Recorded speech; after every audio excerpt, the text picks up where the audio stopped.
Bonjour à tous, bienvenue encore une fois sur la session organisée par le comité. Je me présente, moi c'est Hicham, je suis entraîneur de la sélection M15 garçons et également entraîneur au club d'Anières Volley 92. Euh, Comme tous les après-midi, on a le défi des coachs, mais on a surtout le partage d'expérience avec aujourd'hui Aurélia et Sadio, deux anciennes joueuses du club d'Anières et des Hauts-de-Seine, et qui sont maintenant dans des clubs de haut niveau. Donc on a la chance de les avoir cet après-midi. Vous pouvez, comme d'habitude, leur poser toutes les questions que vous voulez. Elles sont là, elles sont gentilles. Elles font un peu peur, mais elles sont gentilles, ne vous inquiétez pas. Et comme vous, elles ont débuté le volley tout comme vous, avec le club, l'école, et ensuite, petit à petit, elles ont gravi les échelons. Donc, tout de suite, avant de leur laisser la parole, on va lancer la petite vidéo de présentation. Ensuite, elles vont se présenter et on finira par le jeu de questions-réponses. On commencera par Aurélia et ensuite Sadio, dans l'ordre.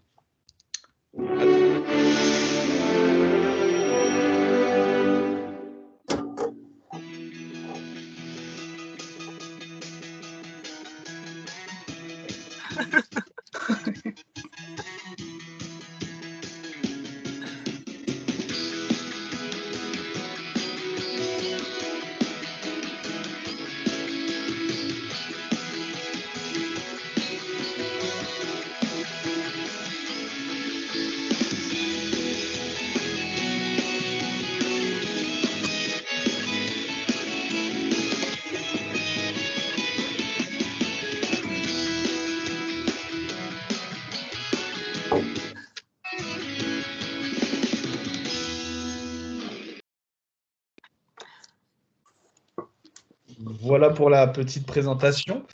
Donc, comme on a dit, voilà, on va laisser la parole aux filles. Donc, on va commencer par Aurélia qui va nous raconter un peu son parcours. Ensuite, on passera par Sadio. On finira par des questions toutes les deux en même temps. Ça sera plus simple. Ok. On t'écoute. Du coup, moi, c'est Aurélia, j'ai 22 ans. Hicham, arrête de me faire rire. J'ai commencé à Agnières. Donc, j'ai fait toutes mes années jeunes là-bas pendant 6 ans, je crois. Ensuite, et j'étais au CDVB 92. Ensuite, j'ai fait une année à Quimper avec Sadio. On est partis ensemble et voilà, c'était bien. Mais malheureusement, je me suis blessée après, donc j'ai dû partir de là-bas. J'ai eu une rééducation d'à peu près 10 mois, je crois. Ensuite, je suis entrée au centre de formation de la SPTT Mulhouse. Donc, j'ai fait 3 ans là-bas. Donc, j'ai fait une année avec la N3 et la Pro. Et ensuite, j'ai fait 2 ans complets avec la Pro et j'ai aidé quelques fois la N2, du coup, parce qu'on est monté. Et là, c'est ma première année au RC Cannes. Voilà. Merci. Sadio, du coup, à ton tour. Salut tout le monde, c'est Sadio, j'ai 22 ans aussi. J'ai aussi commencé avec Aurélia, en fait c'est à peu près le même parcours, du coup je vais me répéter un peu. On a commencé ensemble à Agnières, on était au collège ensemble, on a fait le comité, les volleyades et tout ensemble. Et après le bac, on est toutes les deux allées à Quimper. Moi je suis restée, mais elle est partie du coup. Et du coup, là, c'est ma 5e saison ici.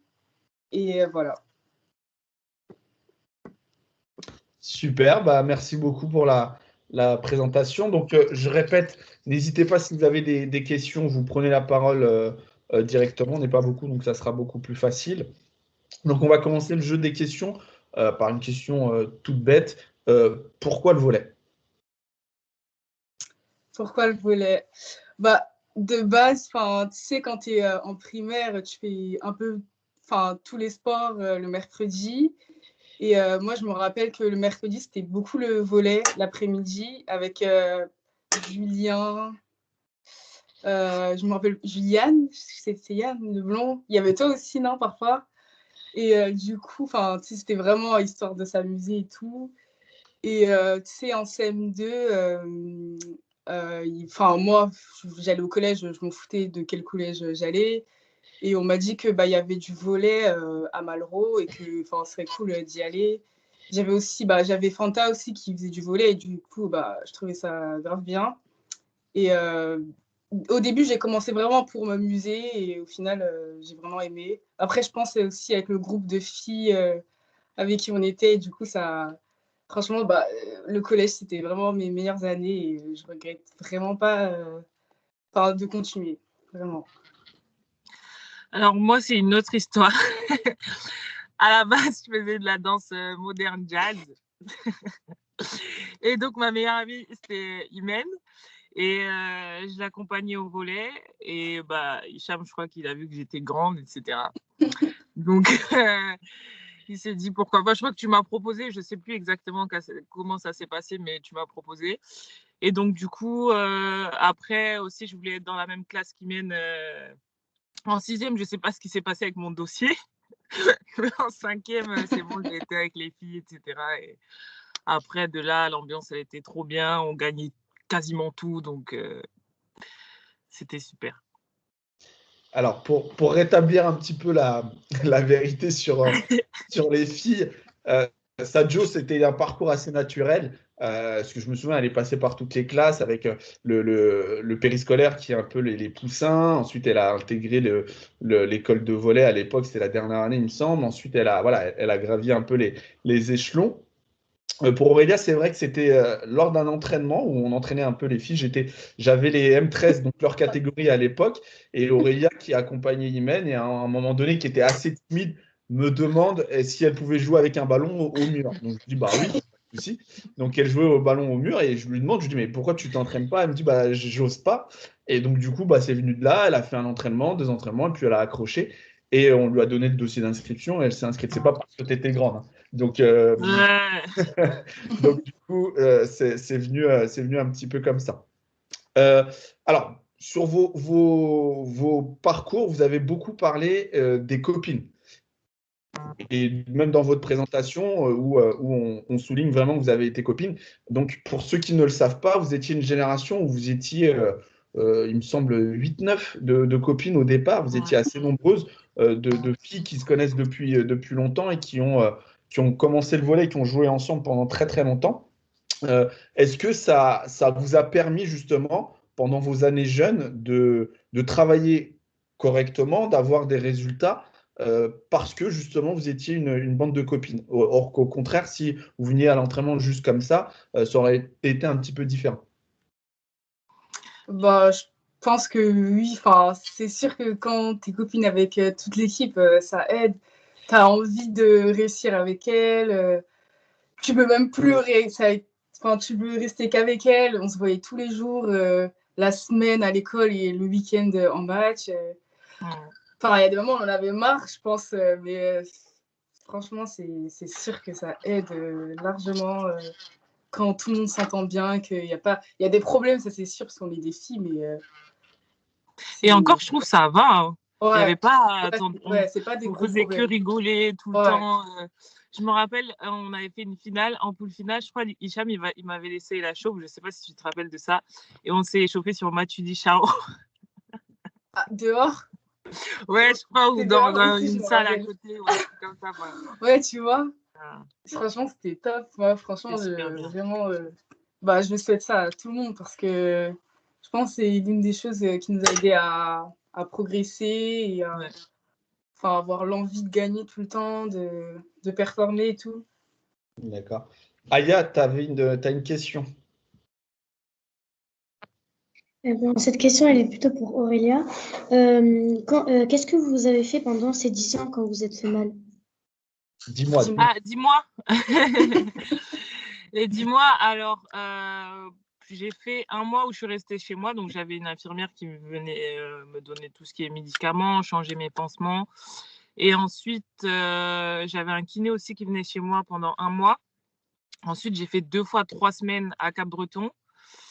Cap-Breton, c'est un centre de rééducation. Et ensuite, je crois que je suis allée à Mulhouse et là-bas, j'ai fait ma rééducation aussi, pareil.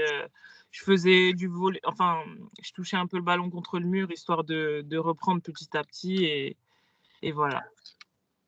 Alors, il faut préciser justement parce que les plus jeunes, ils ont cette inquiétude-là sur une blessure. Pour l'instant, dans la tête de certains, c'est je suis blessé, bah, je m'arrête complètement. Ce qu'il faut préciser, c'est que voilà, quand vous êtes blessé, il faut continuer quand même à pratiquer différemment, mais de ne pas lâcher parce que justement, c'est beaucoup plus compliqué de revenir après derrière. Et c'est ce que Ouais. Aurélia a essayé de faire. Ça a été très compliqué, pour être honnête, mais voilà, elle s'est accrochée, elle a gardé quand même le cap et elle avait quand même des objectifs élevés. Euh, alors, est-ce que depuis dès le départ, votre objectif c'était de faire du haut niveau? Bah, dès le départ, non. Au collège, je sais que je voulais faire du volley, mais je visais pas non plus très loin. Parce que on n'allait pas souvent non plus regarder des équipes de pro ou quoi. Enfin, je savais pas comment. C'est vraiment, je pense, bah, nos premières phases finales, je sais plus où c'était. Cogolin. En 2013, là. À Évreux d'abord. Ouais, Ah les ouais, Véliades et les. Ouais. C'est vraiment, je pense, que c'est ça qui m'a donné envie d'aller plus loin. Même, tu sais, les sélections et tout, ça te donne envie d'aller pas voir ailleurs, mais de voir ce que tu peux faire aussi plus tard et en t'entraînant plus, on va dire. Mais ouais, je pense que ça arrivait avec les titres et les choses comme ça. Alors, il y a ce qu'il faut rappeler aussi à nos jeunes que vous avez fait les sélections, mais vous n'êtes pas passé par les pôles espoirs. Donc ça, c'est important.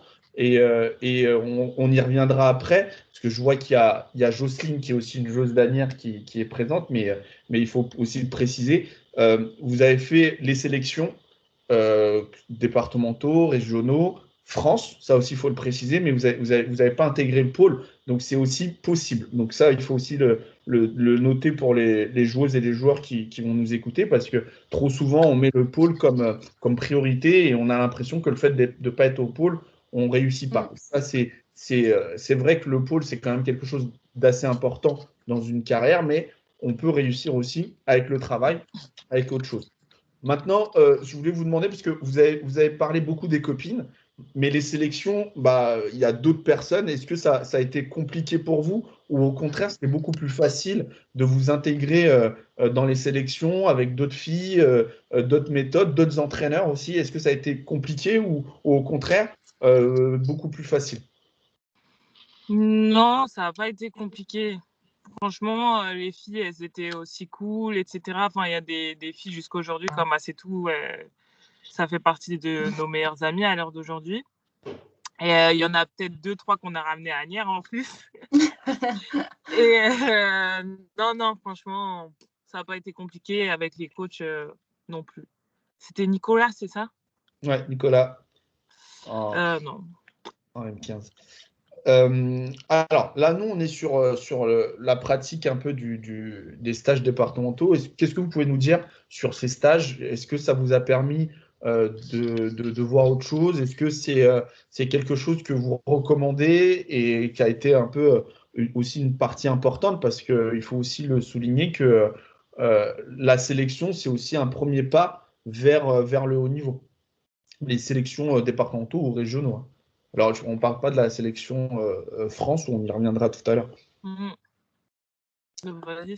Bah ouais, franchement, je trouve que c'est important parce que déjà, tu rencontres d'autres personnes, tu rencontres aussi d'autres façons de coacher, enfin les coachs, et tu as envie de réussir, d'être sélectionné. Du coup, ça te pousse à aller pour être la plus forte, quoi, pour jouer, parce que tu dois pas non seulement être sélectionné, tu dois avoir envie de jouer sur le terrain.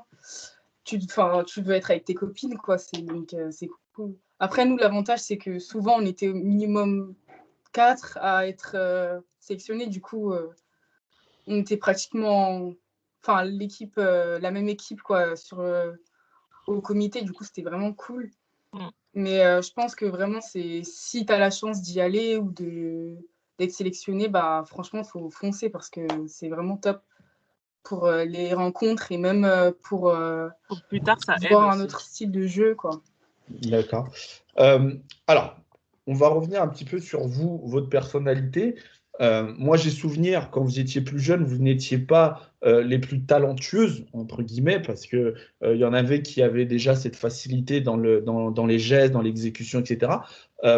Mais à l'heure d'aujourd'hui, vous faites partie quasiment, voire même, les seuls qui jouent à haut niveau de votre génération. Est-ce que vous avez, entre guillemets, une réponse à ça? Bah, je sais, enfin, je me rappelle, il y a un truc qui m'a marqué, moi, c'est mes premières volleyades. C'était en 2012, du coup. 2012, ouais.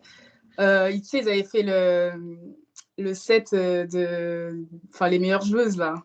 Et tu voyais toutes les filles, elles étaient plus âgées et tout, donc, normal, entre guillemets, mais. Et je me disais, ouais, pourquoi moi je ne pourrais pas être là, tu vois, pourquoi moi je pourrais pas jouer les premières places, les finales, quoi, ça m'avait. Du coup, je me suis dit que, genre, ça y est, j'ai envie de faire ça, tu vois, faut que je me donne les moyens, que je me prouve à moi-même aussi que je peux réussir, tu vois. Et à partir de là, je pense que c'est là, ce moment, il m'a marqué, et je me suis dit, bon, je veux être la meilleure ou l'une des meilleures à mon poste. Moi, du coup, je savais que j'étais plus ou moins un potentiel. Et du coup, il fallait, parce que j'ai commencé un peu après les autres, donc du coup, c'était oui, il fallait que tu l'exploites, il faut que tu l'exploites, etc. Et j'ai jamais arrêté de croire en moi et voilà, j'ai fait ce qu'il fallait pour arriver là. Ouais, c'est exactement ça que je voulais que vous analysiez un petit peu votre parcours, c'est que vous avez beaucoup travaillé et je suis bien placé pour le savoir parce que j'ai été longtemps votre entraîneur et je sais que vous avez beaucoup travaillé pour arriver jusqu'à là. Notamment, je me souviens, pardon, d'un dernier tour où on a joué à Cannes, on perd en M13 au dernier tour contre Cannes et Mandelieu qui font première et deuxième.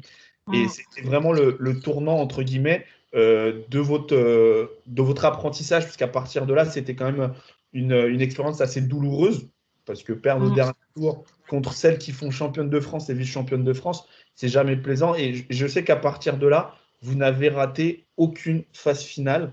Et c'est quand même important de le dire parce que ce n'est pas facile. Et ça, on doit le souligner parce que vous avez travaillé pour y arriver. Victor, tu as une question. C'est quoi vos postes? Ah, bonne question. Moi, je joue à la passe.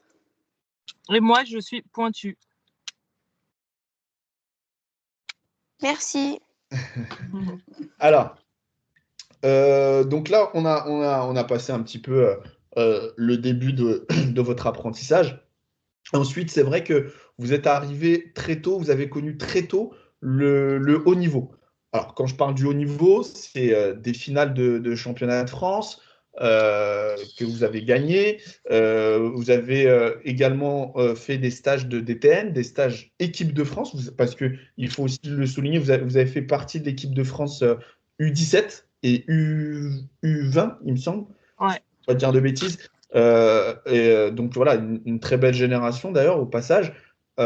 Et ensuite, quand vous étiez M17, vous avez eu la chance de jouer en national avec le club d'Anières. Est-ce que vous pouvez nous raconter un petit peu ce que ça fait, entre guillemets, de passer d'une pratique un peu anonyme, où on vient jouer avec ses copines, etc., et sur une pratique où avec de l'exigence qui est vraiment élevée? Moi, je me souviens on avait fait un match contre Clamart, je crois. Oui. Et Clamart, à cette époque-là, il y avait Camas, c'était vraiment une grosse équipe. Et on a su rivaliser vraiment. Et c'est à ce moment-là que je me suis dit, waouh, on est quand même on est pas mal, quoi. Et voilà. Mais aussi, je me rappelle aussi que il y a un an de là, on les regardait jouer et du coup, pour nous, c'était top de pouvoir intégrer l'équipe. Enfin, pour nous, c'était vraiment le truc de ouf, quoi, de pouvoir jouer avec. C'était N2 ou N3 quand C'était la première. N3 au début. N3, ouais. Franchement, c'était. Enfin, on rentrait chez nous, on disait, ouais, on joue en senior, on est en national et tout, tu vois, c'est trop cool. Et franchement, c'était top aussi parce qu'il y avait les plus grandes. Téné, Anan et tout, tu vois. Et après, moi personnellement, je jouais pas beaucoup, mais même, j'apprenais beaucoup parce que il y avait des filles qui frappaient plus fort, au bloc, c'était plus haut, ça jouait vite et c'est sûr que c'est une bonne étape. Ça a été une bonne étape dans la progression. Aya, tu as une question? À quel âge on peut savoir notre poste? Alors là, déjà en Benjamin, je pense que les coachs ils voient à peu près qui va pouvoir attaquer dans le 6, quoi, tu vois. Je sais que, par exemple, Aurélia, avec sa taille, au début, elle jouait un peu au centre, mais qu'on a vite vu qu'elle était mieux à la pointe. Après, en Benjamin, tu touches un peu à tout, tu vois. Tu vas à l'attaque, tu vas à la passe. Et je pense pas qu'il y ait d'âge pour savoir. C'est vraiment comment ton coach voit et que tu peux t'intégrer dans le 6, quoi. Mais, alors, pour apporter une partie de la réponse à Aya, j'adore. Pour apporter une partie de la réponse à Aya, généralement, nous, en tant qu'entraîneurs, ce qu'on essaie de faire sur les premières catégories, c'est que vous passiez à tous les postes pour que vous puissiez un petit peu tout découvrir et avoir une palette. Parce qu'il y a Aurélien qui fait du bruit. Et avoir une palette technique qui va vous permettre justement, au fur et à mesure, de vous aider sur des situations un peu compliquées. Après, en M15, là, on exploite un petit peu les postes, puisque c'est là où on découvre le 6-6, donc vous découvrez les postes. Mais honnêtement, à tout âge, vous pouvez changer de poste. Moi, j'ai eu des filles à l'entraînement qui ont changé des postes et elles étaient seniors. Voilà, elles ont travaillé pour changer de poste parce que ça leur plaisait et surtout parce qu'elles avaient les capacités pour. Et pourtant, plus jeunes, elles jouaient dans un autre poste. Donc, ça peut changer à tout moment, mais on spécialise vraiment, allez, on va dire, à partir de fin M15, début M17, on commence un peu à donner des spécialités. Alors, Sadio, il y a eu un très bel article. Attends, il y a...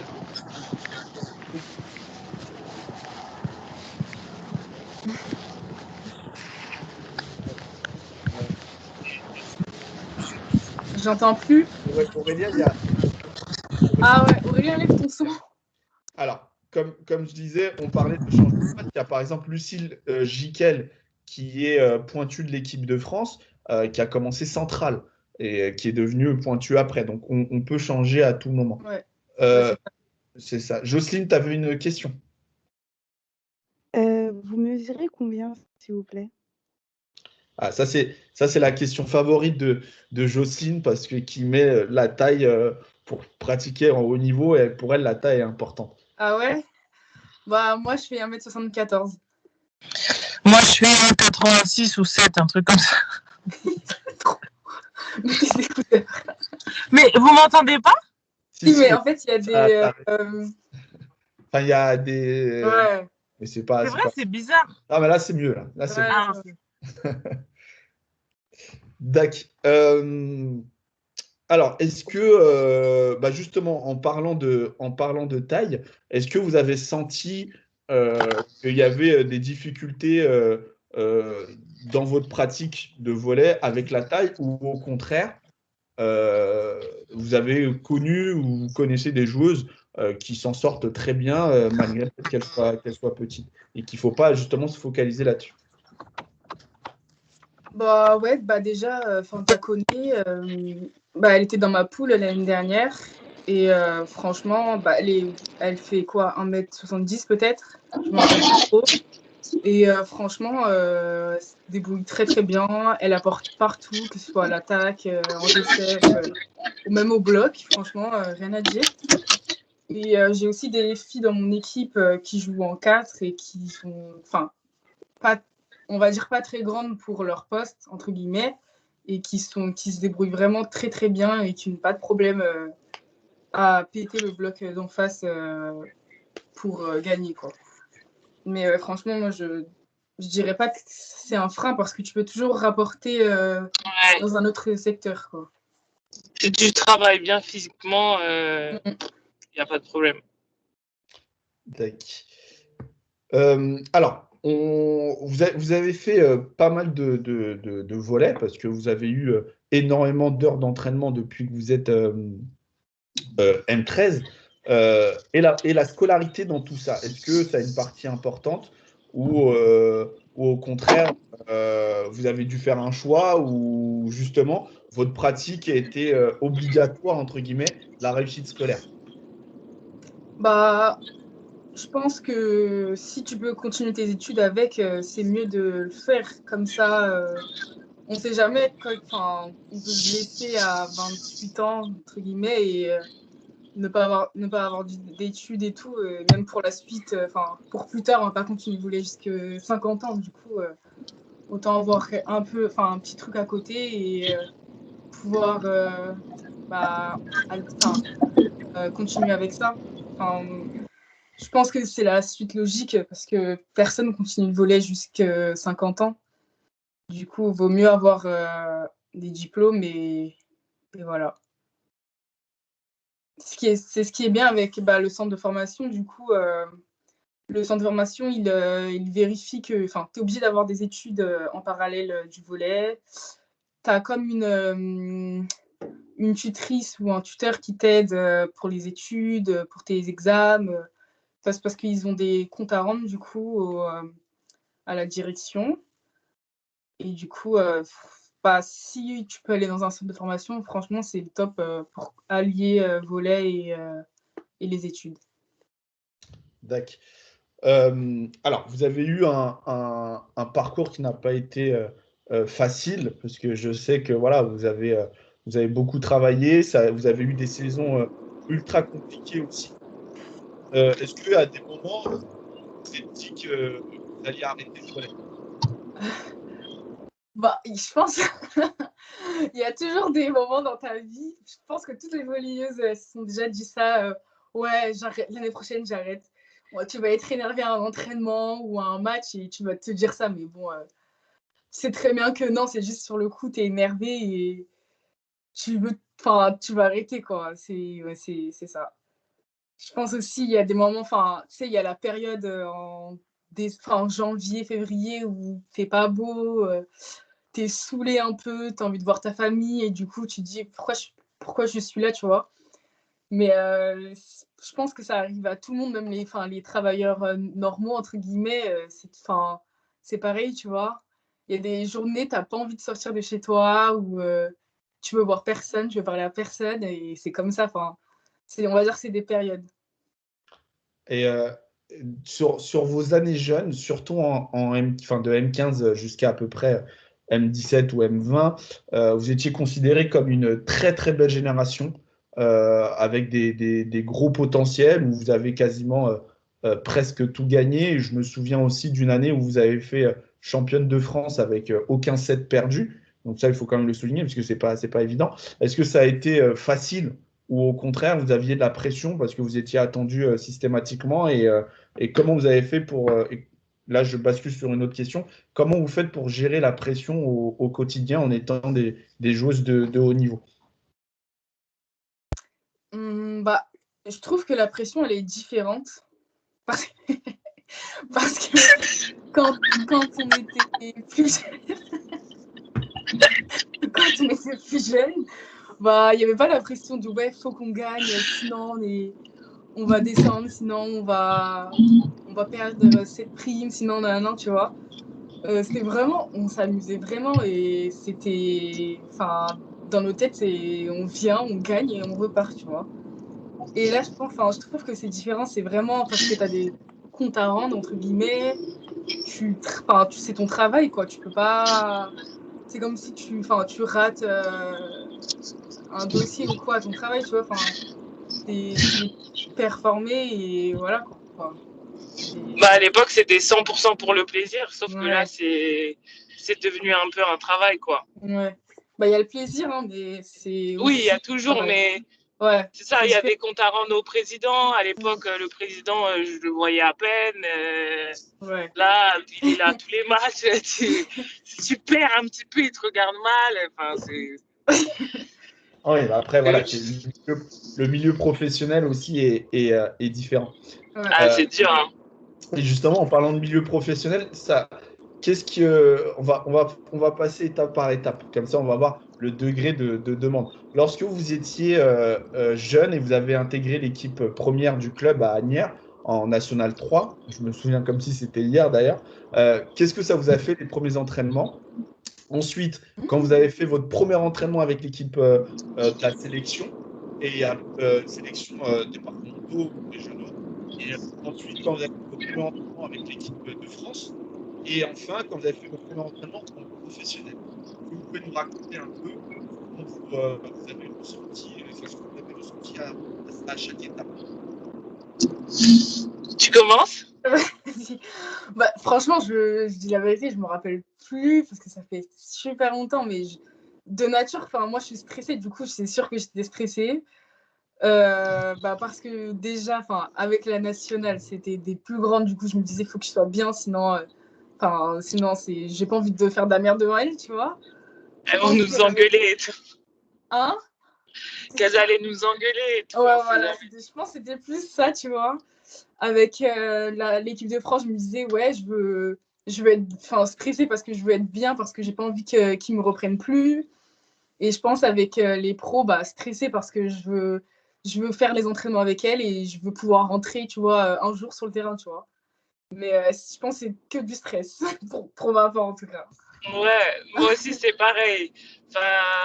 Mais je crois que le premier entraînement, je me souviens avec la pro de Quimper, on l'avait fait ensemble. Et ouais, on était stressés. Hein. Je me rappelle. C'est sûr, tu vois, on devait se parler en mode putain. Ouais. Pris l'exo ou pas? T'as vu, j'ai raté. Ouais. Oh putain, ça fait super longtemps. Mais ça a été facile justement l'intégration dans les différentes équipes, à Asnières, en sélection, en pro. Est-ce que ça a été facile de venir, d'intégrer l'équipe et est-ce que vous en gardez des bons souvenirs ou au contraire ça a été très compliqué de vous faire une place, même si vous êtes toujours en train de faire une place, parce que vous n'êtes pas complètement pro. Au final, je me dis qu'on a à chaque fois peur pour rien parce que les gens, ils essaient de faire en sorte de nous intégrer et qu'on se sente, qu'on se sente bien. Donc, je me rappelle, c'était Kelly et Kelly Oublié, je ne sais pas si vous connaissez, et Mariam qui nous intégraient surtout là-bas. Et franchement, après, Terré aussi. Terré aussi. En sélection, c'est à nous de faire notre place aussi et de s'imposer parce que les autres filles, elles ne vont pas t'aider à t'intégrer, quoi. C'est vrai. Avec la nationale aussi, je pense que c'était plus de stress que d'autres choses parce que, pour rien, parce que les filles, elles étaient grave cool et grave plus blagueuses et drôles que nous, genre. Donc, ouais, grave. Mais bon, je pense que c'est normal, ça me fera toujours ça, toujours pareil, je pense, dès que si j'intègre une autre équipe ou quoi, ce sera différent parce que j'ai grandi, mais je pense qu'il y aura toujours l'appréhension, je pense, mais après le premier entraînement, ça part. Et en termes de différence entre le niveau jeune, amateur, et le niveau professionnel, haut niveau, qu'est-ce que vous pouvez nous dire? Quelles sont les grosses différences qu'il peut y avoir, par exemple, dans les entraînements et dans les attentes dans le milieu professionnel? Les détails, moi, je dirais. Ouais. C'est-à-dire les relances, il n'y a pas moyen de rater une relance. Une passe de transition, il n'y a pas moyen de rater une passe de transition. les choses simples, en fait, c'est ça qui fait la différence. Et voilà, je pense. Ouais. Et Après, bah, c'est sûr que c'est un surtout, peu plus puissant, je mais pense que tu dois te bouger dès le début parce que ouais, si, par exemple, le coach, il va pas se gêner de te faire savoir que tu t'es gênante dans l'entraînement. Parce que si surtout quand tu es jeune, si une fille plus âgée, expérimentée, fait la même faute que toi, il peut ne rien lui dire, mais à toi, il te pourrit. Et ça, faut vraiment être forte, je pense, mentalement. Et ouais. sinon, toute l'année, tu peux te faire tuer à tous les entraînements et voilà. Il y a des choses qu'on sait qu'on ne doit pas faire. Par Ouais. exemple, faire 2-3 fautes de service à la suite. Non, il n'y a pas le temps parce qu'il y a les réceptionneuses qui travaillent. Il y a plein de trucs comme ça, quoi. Aya, tu as une question? Combien vous pouvez rater de services de suite? J'ai pas compris. Comment?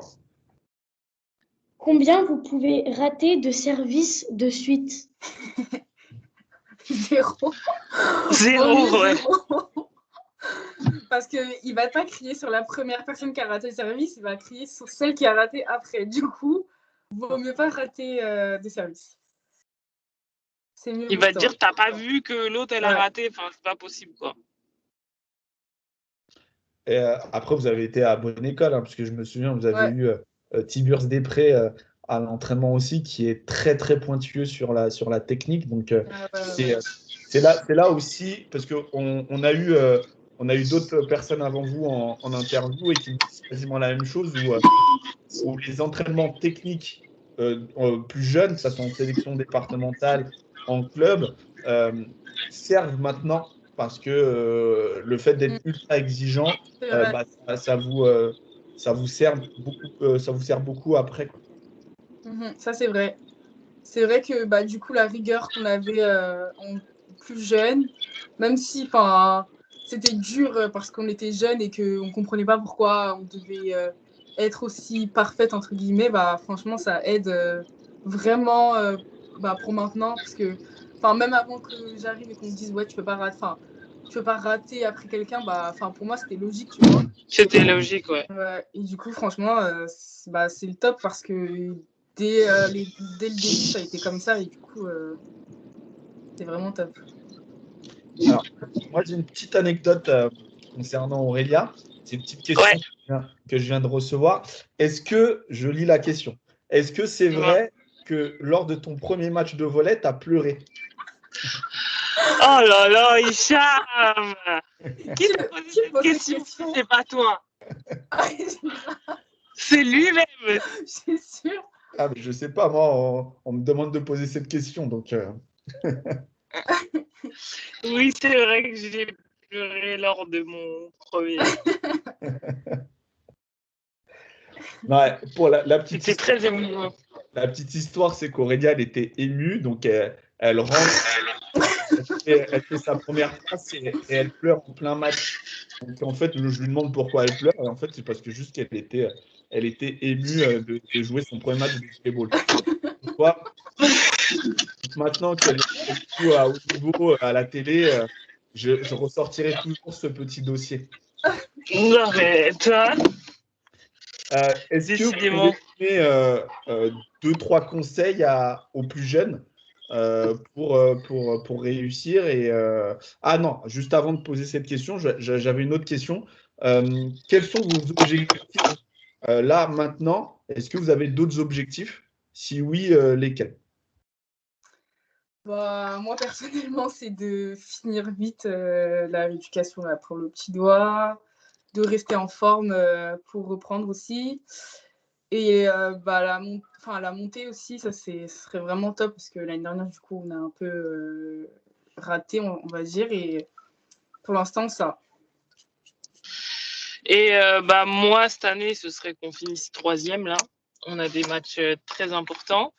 Et aussi, personnellement, j'aimerais d'ici 2 ans peut-être jouer à l'étranger.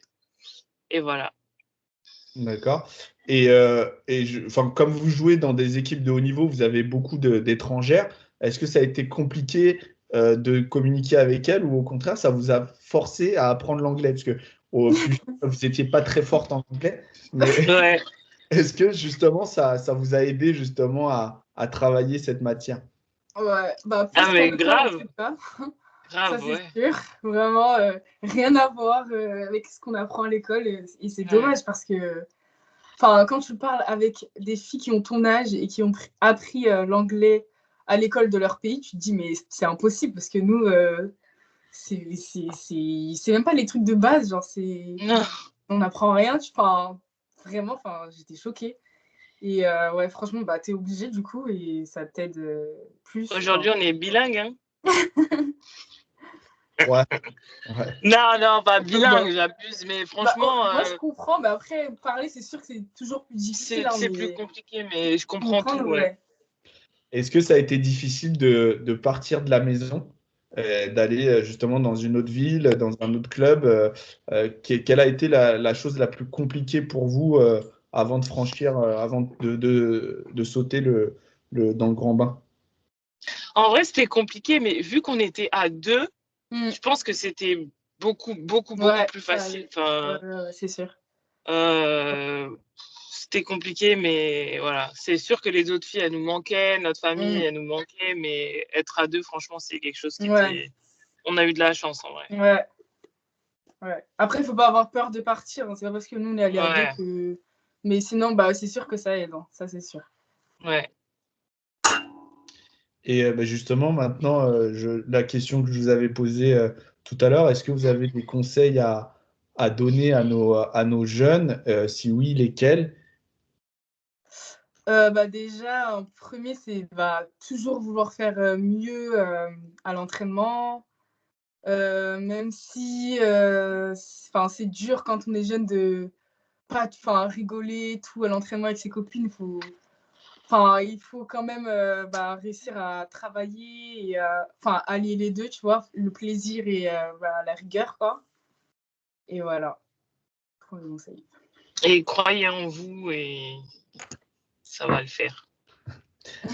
Alors, moi, je voulais en profiter justement pour que je vous ai toutes les deux pour vous dire que je ne vous l'ai pas dit souvent quand j'étais votre entraîneur pendant très longtemps, parce que vous me connaissez, hein, j'étais quelqu'un d'assez exigeant, donc je ne vous le disais pas souvent, mais je voulais vous dire que j'étais fier de vous, fier de votre parcours. Je vous suis toujours, même si voilà, vous êtes un peu loin, on vous laisse un petit peu prendre votre envol. Mais voilà, j'ai toujours un œil sur ce que vous faites et j'aurai toujours un œil dessus. Et que j'étais relativement fier de vous. Le club aussi est fier de votre parcours. On espère vous voir très bientôt. Jouer un peu plus à haut niveau. Voilà, et je pense que d'autres entraîneurs qui vous ont eu vont me rejoindre dans cette petite phrase, mais ne voyez pas que juste ce qu'il y a devant vous, mais au contraire, moi je pense que vous avez une carte à jouer pour aller taper à la porte de l'équipe de France et qui sait, les JO 2024, peut-être qu'on pourra vous voir. Mais voilà, moi je suis relativement fier de vous parce que ça n'a pas été facile. Ça n'a pas été facile pour toutes les deux, pour votre génération en règle générale. Vous avez accroché, vous êtes battu pour arriver là.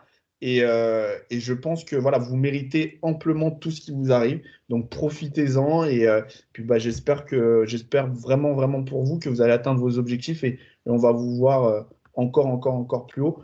Donc on voulait vous remercier et on vous souhaite le meilleur pour la suite de votre saison. On va vous suivre. Donc n'hésitez pas, si vous voulez voir Aurélia, c'est sur la LNV TV. Sadio, c'est sur le Facebook de Quimper qui retransmet les matchs, mais pour l'instant, elle est en convalescence. mais bon, on vous souhaite beaucoup de bonnes choses et puis à très vite. Ouais, merci en tout cas. Merci beaucoup. Ça fait plaisir, ouais. Merci et merci aux enfants, les jeunes d'avoir participé. C'est cool.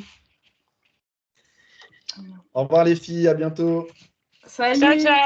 Ciao. Au revoir, bon entraînement Aurélia. Salut, merci, Charles. Merci. les filles.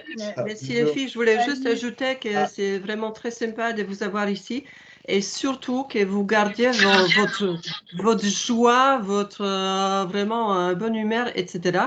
Et j'espère que ça vous aide à tenir dans les groupes peut-être et certainement plus âgés. Et j'espère que vous faites la différence justement de ce côté-là. Parce que c'est vrai que de l'autre côté, c'est le travail sérieux, rigueur, mais la joie de vivre et puis la joie de faire du volley tout simplement, c'est quelque chose hyper, hyper important.